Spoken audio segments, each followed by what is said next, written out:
نہیں، تم اس کو سمجھا دینا۔ اچھی بات ہے، سلمان نے دروازے کی جانب مڑتے ہوئے کہا۔ اچھا، خدا حافظ۔ اور اس کے بعد وہ دروازہ کھول کر باہر چلا گیا۔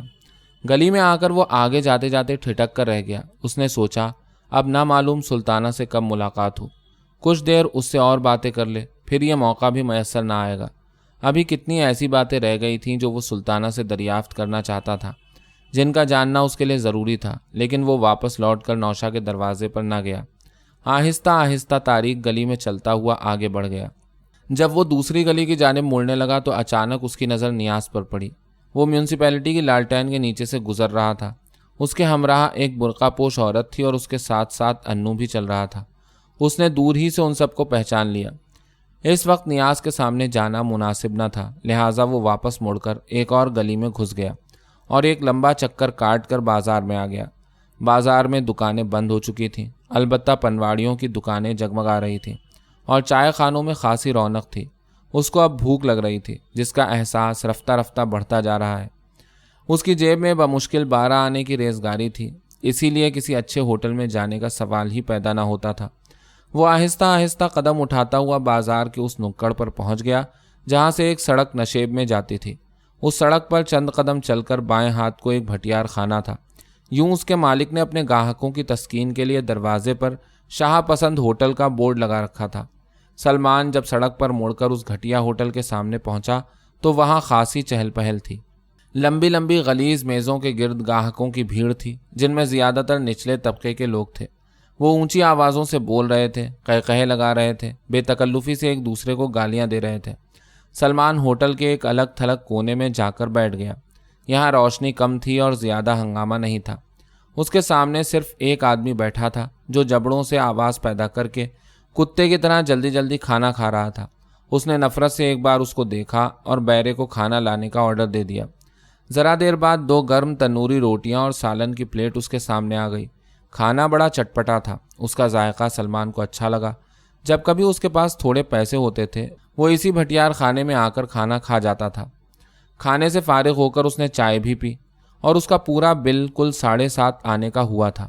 شاہ پسند ہوٹل سے باہر نکلتے ہی اس کی نظر ایک شخص پر پڑی اور وہ جہاں تھا وہیں رک گیا۔ وہ اس کے کالج میں تاریخ کا لیکچرار تھا۔ وہ سامنے سے گردن جھکائے کسی گہری فکر میں ڈوبا ہوا آ رہا تھا۔ سلمان نے چاہا کہ اس کی نظر بچا کر گزر جائے، مگر وہ چند ہی قدم آگے گیا ہوگا کہ پیچھے سے آواز آئی، مسٹر سلمان۔ اس نے بادل ناخواستہ مڑ کر اس طرف دیکھا۔ پروفیسر علی احمد اس کے سامنے کھڑا تھا، خشک بال، سوچتی ہوئی آنکھیں اور ملجھایا ہوا زرد چہرہ، لیکن اس کی مخصوص مسکراہٹ اس وقت بھی ہونٹوں پر کھیل رہی تھی۔ اس نے نظر بھر کر سلمان کو دیکھا اور آہستہ سے بولا، بہت دبلے ہو گئے ہو تم۔ سلمان صاف جھوٹ بول گیا، بیمار پڑ گیا تھا۔ وہ پوچھنے لگا، کہاں جا رہے ہو؟ گھر جانے کا ارادہ تھا۔ علی احمد کہنے لگا، اگر کوئی اور پروگرام نہ ہو تو آؤ میرے ساتھ چائے پیو، میرا مکان یہاں سے دور نہیں ہے۔ سلمان انکار نہ کر سکا اور خاموشی کے ساتھ اس کے ہمراہ ہو لیا۔ علی احمد کا مکان واقعی زیادہ فاصلے پر نہیں تھا۔ مشکل سے انہوں نے 1 فرلانگ فاصلہ طے کیا ہوگا کہ علی احمد ایک 2 منزلہ بلڈنگ کے سامنے جا کر ٹھہر گیا۔ اس نے آگے بڑھ کر زینے کا دروازہ کھولا اور سلمان کو پیچھے آنے کا اشارہ کیا۔ زینے کے اندر اندھیرا تھا۔ دونوں سنبھل کر قدم رکھتے ہوئے اوپر پہنچ گئے۔ علی احمد نے جیب سے کنجی نکالی اور دروازے پر پڑا ہوا تالا کھولا۔ مکان کے اندر بجلی کا ایک بلب جل رہا تھا جس کی روشنی چاروں طرف پھیلی ہوئی تھی۔ وہ ایک کمرے سے گزر کر دوسرے کمرے میں پہنچے، یہاں تاریکی تھی۔ علی احمد نے فوراً سوئچ دبایا، اندر روشنی ہو گئی۔ سلمان نے دیکھا کہ یہ خاصا کشادہ کمرہ تھا۔ کھڑکیاں کھلی ہوئی تھیں، ان سے ہوا کے ہلکے ہلکے جھونکے اندر آ رہے تھے۔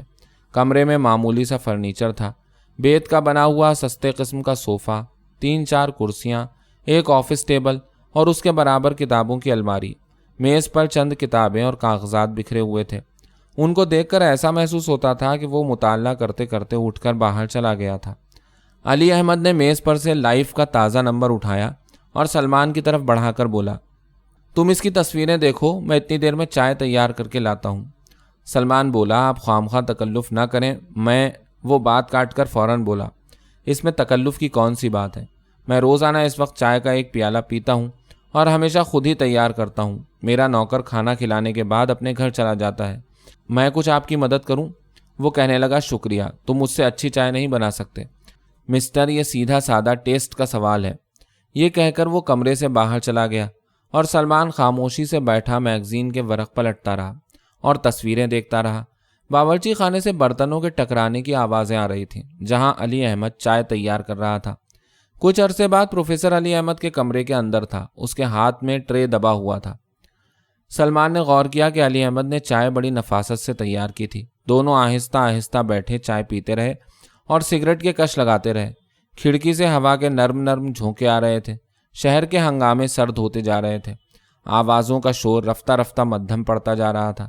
علی احمد غور سے سلمان کے چہرے کو دیکھتا رہا اور پھر اس سے پوچھنے لگا، ہاں بھائی، اب یہ بتاؤ کہ تم آج کل کیا کر رہے ہو؟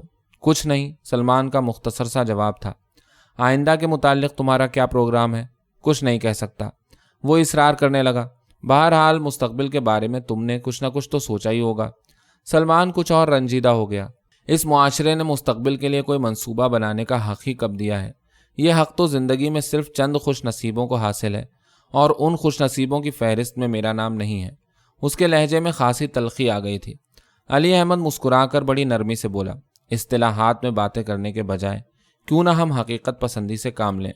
میرا مطلب ہے کہ تم معاشرے کو کوسنے کے بجائے صرف اپنے متعلق بات کرو۔ سلمان اسی تلخی کے ساتھ بولا، دیکھیے بات یہ ہے، میں تعلیم حاصل کرنا چاہتا ہوں مگر اس کو جاری نہیں رکھ سکتا۔ ملازمت چاہتا ہوں، وہ ملتی نہیں۔ ایک معزز شہری کی حیثیت سے زندگی بسر کرنا چاہتا ہوں، اس کے امکانات نہیں پیدا ہوتے۔ سیدھا سادہ اقتصادی مسئلہ ہے۔ پروفیسر علی احمد ذرا دیر خاموش بیٹھا کچھ سوچتا رہا، پھر کہنے لگا، تم بڑے ذہین اسٹوڈنٹ تھے۔ مجھے افسوس کے ساتھ کہنا پڑتا ہے کہ تم نے اپنی ذہانت سے کوئی کام نہیں لیا۔ سلمان نے فوراً کہا، کیا آپ کے خیال میں ایک ذہین نوجوان ہوں؟ میرا خیال ہے کہ مجھے اپنی رائے پر فی الحال نظر ثانی کرنے کی ضرورت نہیں۔ تو پھر کسی دن میرے ساتھ کسی انٹرویو بورڈ میں چلیے، جہاں سے آج تک مجھے ناکارہ اور گھامڑ ہونے کی سند ملتی رہی ہے۔ علی احمد آہستہ سے بولا، مجھے تم سے پوری ہمدردی ہے۔ سلمان جھنجھلا کر بولا، معاف کیجیے گا پروفیسر صاحب، مجھے ہمدردی کی ضرورت نہیں، وہ تو میں کسی بھوکے کو ایک وقت کا کھانا کھلا کر آسانی کے ساتھ خرید سکتا ہوں۔ وہ گھبرا کر بولا، تم واقعی بیمار ہو؟ سلمان کہنے لگا، یہ بات بھی نہیں، آپ بند کمروں کے اندر بیٹھ کر زندگی کو کتابوں کے اندر تلاش کرتے ہیں، اور میں نے زندگی کو شراب خانوں میں، بالا خانوں میں، قمار خانوں میں دیکھا ہے۔ مسلسل فاقے کیے ہیں، ذلتیں برداشت کی ہیں، قدم قدم پر ٹھوکریں کھانے کے بعد تجربہ حاصل کیا ہے۔ زندگی کو ننگی آنکھ سے دیکھیے کہ وہ کس قدر مظلوم ہے۔ وہ بڑی روانی سے بول رہا تھا۔ اس کے سینے میں مدت سے جو آگ سلگ رہی تھی وہ اچانک بھڑک اٹھی تھی۔ آج اس کے سارے زخم ہرے ہو گئے تھے اور وہ ان زخموں کو اپنی تمام آلائش کے ساتھ پروفیسر علی احمد کے سامنے برہنہ کر دینا چاہتا تھا۔ اس نے یہ بھی لحاظ نہ رکھا کہ وہ علی احمد کا طالب علم رہ چکا ہے، لیکن علی احمد نے اس کی باتوں پر کسی ناگواری کا اظہار نہیں کیا۔ اسی طرح مسکرا کر بولا، مجھے افسوس کے ساتھ کہنا پڑ رہا ہے کہ حالات نے تمہاری شخصیت کو مسخ کر دیا ہے۔ تم انارکی کی طرف جا رہے ہو، یہ تباہی کا راستہ ہے۔ مجھے خوف ہے کہ تم اپنی ذات سے انتقام لیتے لیتے کہیں سوسائٹی سے انتقام لینا نہ شروع کر دو۔ یہ بڑا خطرناک رجحان ہے۔ تم ذہین نوجوان ہو اور ذہین نوجوان کسی قوم کا بہت بڑا سرمایہ ہوتے ہیں۔ سلمان جیسے اب تھک گیا تھا۔ وہ اس عرصے میں 2 پیالی چائے بنا کر پی چکا تھا اور مسلسل سگریٹ پیے جا رہا تھا۔ اس نے نڈھال ہو کر صوفے کی پشت سے پیٹھ ٹکا دی اور خاموشی کے ساتھ پروفیسر علی احمد کی باتیں سنتا رہا۔ علی احمد چند لمحے توقف کرنے کے بعد بولا، تم مجھے اپنا کچھ وقت دے سکتے ہو؟ سلمان بولا، میرے پاس وقت کا کوئی مصرف نہیں، جتنا وقت چاہیں دے سکتا ہوں۔ پرسوں شام کو تم میرے پاس آ جاؤ، میں تم کو ایک جگہ لے چلوں گا۔ سلمان نے پوچھا، کوئی خاص پروگرام ہے؟ علی احمد نے جواب دیا، یہ تم کو وہیں پہنچ کر معلوم ہوگا۔ سلمان نے انکار نہ کیا اور پرسوں شام کو علی احمد کے پاس آنے کا وعدہ کر لیا۔ اس کے بعد زیادہ بات نہ ہو سکی۔ رات خاصی بھیگ چکی تھی اور سلمان کو ابھی دور جانا تھا، لہٰذا وہ پروفیسر علی احمد سے اجازت لے کر اپنے گھر چلا گیا۔ تیسرے دن حسب وعدہ سلمان پروفیسر علی احمد کے گھر پہنچا۔ وہ بیٹھا اس کا انتظار ہی کر رہا تھا۔ دونوں نے گھر پر زیادہ وقت نہیں گزارا۔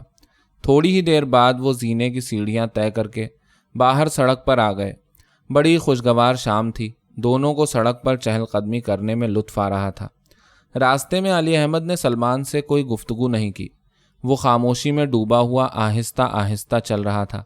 اور سلمان سوچ رہا تھا کہ علی احمد اس کو نہ معلوم کہاں لیے جا رہا ہے۔ نہ اس کو منزل مقصود کا پتہ تھا اور نہ یہ خبر تھی کہ وہ کس لیے جا رہا ہے۔ کوئی آدھ گھنٹے بعد پروفیسر علی احمد ایک خوبصورت کوٹھی کے سامنے جا کر ٹھہر گیا۔ اس نے لمحہ بھر کے لیے کوٹھی کو غور سے دیکھا اور پھاٹک کے اندر داخل ہو گیا۔ سلمان بھی اس کے ساتھ ساتھ اندر چلا گیا۔ ڈرائنگ روم میں جا کر دونوں نے دیکھا کہ وہاں کچھ اور بھی لوگ موجود تھے جو کئی گروہوں میں بیٹھے ہوئے گفتگو کرنے میں مصروف تھے۔ سلمان کو ان کی بات چیت سے صرف اس قدر اندازہ ہو سکا کہ کوئی کانفرنس ہونے والی ہے۔ ٹھیک 8 بجے سب لوگ اٹھ کر اس کمرے میں چلے گئے جس میں کانفرنس کا بندوبست کیا گیا تھا۔ یہ کمرہ خاصا کشادہ تھا۔ بیچ میں ایک لمبی میز تھی جس کے چاروں طرف وارنش سے جھلکتی ہوئی اسپرنگ دار کرسیاں تھیں۔ ہر کرسی کے مقابل میز پر سفید کاغذ اور پینسلیں قرینے سے رکھی تھیں۔ کمرے کی فضا کچھ ٹیکنیکلر قسم کی لگ رہی تھی۔ دیوار گیریوں سے گہری نارنجی شعاعیں پھوٹ رہی تھیں اور اس تیز روشنی میں دروازوں پر لٹکے ہوئے ریشمی پردے جھلک رہے تھے۔ سلمان بھی سب کے ساتھ ایک کرسی پر جا کر بیٹھ گیا۔ اس نے نظر بھر کر صفدر بشیر کو دیکھا جو اس کانفرنس کا روح رواں تھا۔ اس کی شخصیت اس وقت سب سے نمایاں نظر آ رہی تھی۔ وہ ہونٹوں میں دبے ہوئے پائپ پر آہستہ آہستہ کش لگا رہا تھا۔ وہ چھریرے جسم کا طویل قامت نوجوان تھا اور وضاقتہ سے اچھا خاصا انٹلیکچوئل لگتا تھا۔ اس کے علاوہ کمرے میں 8 اور نوجوان موجود تھے۔ 3 بے روزگار گریجویٹ، سرکاری اسپتال کا ایک معطل ڈاکٹر، گورنمنٹ کالج کا ایک جونیئر لیکچرار یعنی علی احمد، ایک کم تنخواہ پانے والا کلرک اور 2 ایم اے کے طالب علم بھی ان میں شامل تھے۔ ان کے چہروں پر دھندلی دھندلی لکیروں کا جال بکھرا تھا اور آنکھوں کی گہرائی میں بجھتے ہوئے چراغوں کی سی جھلملاہٹ تھی۔ صفدر بشیر لندن سے پچھلے ماہ واپس آیا تھا۔ وہ کیمبرج میں معاشیات کا طالب علم تھا۔ اچانک اس کے گھر سے ایک روز کیبل آیا جس میں اس کے باپ کے انتقال کی اطلاع تھی۔ ان کی موت حرکت قلب بند ہو جانے کے باعث واقع ہوئی تھی۔ سارا پروگرام ادھورا چھوڑ کر اس کو واپس آنا پڑا۔ باپ نے ترکے میں کئی لاکھ کی جائیداد چھوڑی تھی جو اس کے 4 بھائی بہنوں میں تقسیم ہو گئی اور اس طرح ایک کوٹھی کے علاوہ 80,000 سے زائد روپیہ اس کے ہاتھ آ گیا۔ اس 80,000 کی رقم کے متعلق صفدر بشیر ایک عرصے تک غور کرتا رہا۔ پہلے اس نے سوچا کہ کوئی ایسا کاروبار کیا جائے جس سے 80,000 کے 80 لاکھ ہو جائیں۔ دوسرا خیال اس کے ذہن میں یہ آیا کہ کیوں نہ بین الاقوامی پاسپورٹ بنوا کر دنیا بھر کی سیاحی کی جائے۔ پھر ایک اس نے اپنی تعلیم جاری رکھنے کے خیال سے لندن جانے کا پروگرام بنایا، لیکن وہ لندن واپس نہ گیا اور خدمت خلق کے بارے میں سنجیدگی سے سوچنے لگا۔ یوں وہ سیاسی کارکن بھی رہ چکا تھا اور عقیدے کے اعتبار سے کٹر قسم کا نیشنلسٹ تھا۔ زمانہ طالب علمی میں وہ اسٹوڈنٹ فیڈریشن کا بڑا سرگرم کارکن تھا اور 1942 کی تحریک سول نافرمانی میں شریک ہو کر جیل بھی جا چکا تھا۔ لیکن فی الحال اس کا ارادہ کچھ سماجی کام کرنے کا تھا۔ ان عزائم کا تذکرہ اس نے اپنے چند مخلص دوستوں سے کیا۔ انہوں نے اپنے مخلص دوستوں سے تبادلہ خیالات کیا اور اس طرح ستمبر کی اس خوشگوار رات کو 10 مخلص احباب اس کمرے میں اکٹھا ہو گئے تھے۔ جلسے کی کارروائی کا آغاز صفدر بشیر کی تقریر سے ہوا۔ اس کا لہجہ بڑا صاف ستھرا تھا اور انداز خطیبانہ تھا۔ اس نے سب سے پہلے ان مقاصد پر روشنی ڈالی جن کے لیے یہ جلسہ منعقد ہوا تھا۔ پھر اس نے لندن کے سماجی کارکنوں کی سرگرمیوں کا ذکر کیا کہ کس طرح وہاں کے نوجوان مختلف انجمنیں قائم کر کے ملک و قوم کی خدمت کرتے ہیں۔ ان کے عزائم اور جد و جہد کا جائزہ لینے کے بعد اس نے اپنے وطن کے عوام کے رہن سہن پر روشنی ڈالی، ان کی پسماندگی اور زبوں حالی کے بنیادی اسباب بیان کیے۔ آخر میں اس نے سب سے اپیل کی کہ وہ اس کے ساتھ مل کر اس نیک کام میں اس کا ہاتھ بٹائیں۔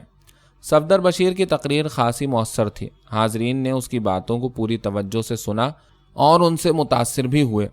اس کے بعد دوسرے لوگوں نے بھی اپنے اپنے نقطہ نظر کے مطابق اظہار خیال کیا، لیکن کسی نے اس کی باتوں سے اختلاف نہیں کیا۔ ہر ایک نے اس کو پورے تعاون کا یقین دلایا۔ سب کی خواہش تھی کہ کچھ نہ کچھ ضرور کیا جائے۔ رات کے 1 بجے تک جلسے کی کارروائی جاری رہی۔ سلمان تمام عرصے خاموش بیٹھا رہا۔ اس نے کسی بات پر اپنی رائے نہیں دی۔ وہ بڑی دلچسپی کے ساتھ ہر بات سنتا رہا۔ سامنے میز پر رکھے ہوئے کاغذ پر ضروری پوائنٹس لکھتا رہا اور آہستہ آہستہ سگریٹ پر کش لگاتا رہا۔ اس گلابی دیواروں والے کمرے میں جہاں گہری نارنجی روشنی پھیلی ہوئی تھی اور ریشمی پردے آہستہ آہستہ سرسرا رہے تھے، اس کو یہ سارا ہنگامہ بڑا رومانٹک لگ رہا تھا۔ جب جلسہ برخاست ہوا تو ایک مختصر سی انجمن وجود میں آ چکی تھی۔ انجمن کا نام فلک پیما رکھا گیا اور یہ طے کیا گیا کہ انجمن کا ہر ممبر اسکائی لارک کہلائے گا۔ نام میں یہ تنوع صفدر بشیر کے مغرب زدہ ذہن کی پیداوار تھی۔ اسکائی لارکوں کا جماعتی نشان سفید پھول رکھا گیا۔ انجمن کے ممبروں کی تعداد فی الحال 10 مقرر کی گئی، یعنی وہ تمام لوگ جنہوں نے اس جلسے میں شرکت کی تھی۔ جلسہ ختم ہوا تو سب کو شدید بھوک لگ رہی تھی۔ صفدر بشیر نے احتیاطاً کھانے کا بندوبست کرا لیا تھا۔ فوراً ہی سب لوگ وہاں سے اٹھ کر ڈائننگ روم میں آئے، جہاں میز پر کھانا تیار رکھا تھا۔ کھانا بہت سادہ تھا، نہ اس میں کوئی تکلف تھا، نہ کسی اہتمام سے کام لیا گیا تھا۔ یہی وجہ تھی کہ سب نے بڑی بے تکلفی کے ساتھ کھانا کھایا۔ ایک دوسرے کے ساتھ جو اجنبیت تھی وہ کھانے کی میز پر کسی حد تک دور ہو گئی۔ کھانے کے بعد کافی آئی۔ اس موقع پر پروفیسر علی احمد کی تجویز پر ہر ممبر نے کھڑے ہو کر خود اپنا تعارف کرایا۔ بڑی پرلطف باتیں سننے میں آئیں، خوب قہقہے لگے۔ اسی نشست میں یہ بھی طے کیا گیا کہ کل 9 بجے رات کو انجمن کا دوسرا جلسہ ہوگا، جس میں ہر ممبر کو شریک ہونا پڑے گا۔ اس کے بعد صفدر بشیر کی اسٹیشن ویگن میں بیٹھ کر سب لوگ اپنے اپنے گھروں کو چلے گئے۔ اپنے کمرے میں پہنچ کر سلمان دیر تک جاگتا رہا۔ وہ جلسے سے بہت متاثر ہو کر لوٹا تھا۔ بہت عرصے بعد وہ زندگی میں ایک خاص سرخوشی محسوس کر رہا تھا۔ دوسرے روز پروگرام کے مطابق صفدر بشیر کی کوٹھی پر فلک پیما کا دوسرا جلسہ ہوا۔ اس دفعہ لمبی چوڑی تقریریں نہیں ہوئیں۔ سب سے پہلے انجمن کا منشور پڑھ کر سنایا گیا، جس کو تھوڑی سی ترمیم کے بعد متفقہ طور پر منظور کر لیا گیا۔ اس کے بعد صفدر بشیر نے ممبرشپ کے فارم نکالے۔ ہر اسکائی لارک نے فارم کو پر کر کے اپنے دستخط کیے اور سینے پر ہاتھ رکھ کر یہ عہد کیا کہ وہ پوری نیک نیتی کے ساتھ ملک اور قوم کی خدمت کرے گا، منشور کی ہر شرط کا پورا احترام کرے گا، انفرادی خواہشات سے کنارہ کشی کر کے انجمن سے وفاداری کرے گا۔ اس کے بعد عہدیداروں کا انتخاب عمل میں آیا، جس میں صفدر بشیر کو صدر، فہم اللہ کو نائب صدر اور پروفیسر علی احمد کو جنرل سیکرٹری منتخب کیا گیا۔ اسکائی لارکوں نے تالیاں بجا کر ان کو مبارکباد دی۔ جلسے نے اتفاق رائے سے صفدر بشیر کی اس تجویز کو بھی منظور کر لیا کہ جو اراکین برسر روزگار ہیں وہ فوراً ملازمت سے علیحدگی اختیار کر لیں۔ گزارے کے لیے ہر اسکائی لارک کے واسطے 80 روپے ماہانہ الاؤنس مقرر کیا گیا۔ اس مقصد کے واسطے صفدر بشیر نے فلک پیما کو 20,000 کا چیک پیش کیا اور یہ وعدہ کیا کہ وہ آئندہ بھی انجمن کے فنڈ کے لیے رقم مہیا کرے گا۔ ابتدائی پروگرام کے مطابق 2 اراکین پر مشتمل 5 گروپ بنائے گئے، جن کے سپرد یہ کام کیا گیا کہ وہ شہر کی مختلف بستیوں میں جا کر عام لوگوں سے مل جل کر ان کے مسائل معلوم کریں اور ہفتے بھر بعد اپنی اپنی رپورٹ پیش کریں، جس کی روشنی میں ایک باقاعدہ منصوبے کے تحت کام کا آغاز کیا جائے۔ دوسرے دن صبح سے اسکائی لارکوں کی ٹولیاں مختلف علاقوں کے دورے پر نکل گئیں۔ ان کی رہائش کا بندوبست صفدر بشیر ہی کی کوٹھی کے ایک حصے میں کیا گیا، جو انجمن کا ہیڈ کوارٹر بھی تھا۔ اس کا قدیم نام رونق منزل تبدیل کر کے قطب نما رکھ دیا گیا۔ فلک پیما کا پہلا 7 روزہ جلسہ حسب معمول رات کے وقت ہوا۔ اس روز ہر گروپ نے اپنی اپنی رپورٹ پیش کی۔ ان رپورٹوں پر رات گئے تک بحث ہوتی رہی۔ آخر میں سب اس بات پر متفق ہو چکے تھے کہ عوام کو سب سے پہلے ان کے شہری حقوق سے آگاہ کیا جائے۔ اس مقصد کے لیے 3 بنیادی باتیں طے کی گئیں۔ تعلیم بالغاں کی تحریک شروع کی جائے، دارالمطالعہ قائم کیے جائیں، ہر بستی میں چوراہوں پر اور گلیوں کے نکڑ پر چھوٹے چھوٹے جلسے کیے جائیں۔ جب یہ پروگرام جلسے نے منظور کر لیا تو 3 اراکین پر مشتمل اثر 9 گروپ بنائے گئے۔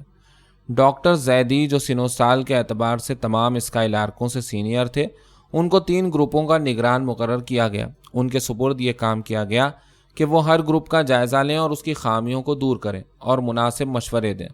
کام کی ابتدا جلسوں سے کی گئی۔ اس گروپ کا سربراہ خود صفدر بشیر تھا، جو فلک پیما کا سب سے اچھا مقرر تھا۔ بات کہنے کا اس کو بخوبی سلیقہ تھا اور اس ڈھنگ سے کہتا تھا کہ لوگ اس کی باتیں دلچسپی اور توجہ کے ساتھ سنتے تھے۔ اس نے اپنی سیدھی سادی اور دلنشین تقریروں سے جلد ہی کام کرنے کی فضا پیدا کر لی۔ دوسرے گروپ کا انچارج علی احمد تھا، جو کالج کی ملازمت سے علیحدگی اختیار کر چکا تھا اور پوری سرگرمی کے ساتھ فلک پیما کا کام کرنے کے لیے کمر بستہ ہو چکا تھا۔ اس کے گروپ میں سلمان کے علاوہ دوسرا اسکائی لارک بھی ایک پریشان حال قسم کا طالب علم تھا۔ علی احمد نے ان دونوں کو اس لیے منتخب کیا تھا کہ وہ طالب علموں کی نفسیات سے بخوبی واقف تھا اور اس گر کو بھی جانتا تھا کہ ان سے کس طرح کام لیا جائے۔ ایک روز شام کے وقت جب وہ ایک بڑا سا بورڈ اور پیٹرومیکس لیے سلمان اور اپنے گروپ کے دوسرے اسکائی لارک کے ہمراہ ایک بستی میں پہنچا تو لوگوں نے ان کو بڑی حیرت سے دیکھا۔ انہوں نے خاموشی کے ساتھ ایک نیم پختہ مکان کی دیوار کے ساتھ بورڈ کو لٹکایا۔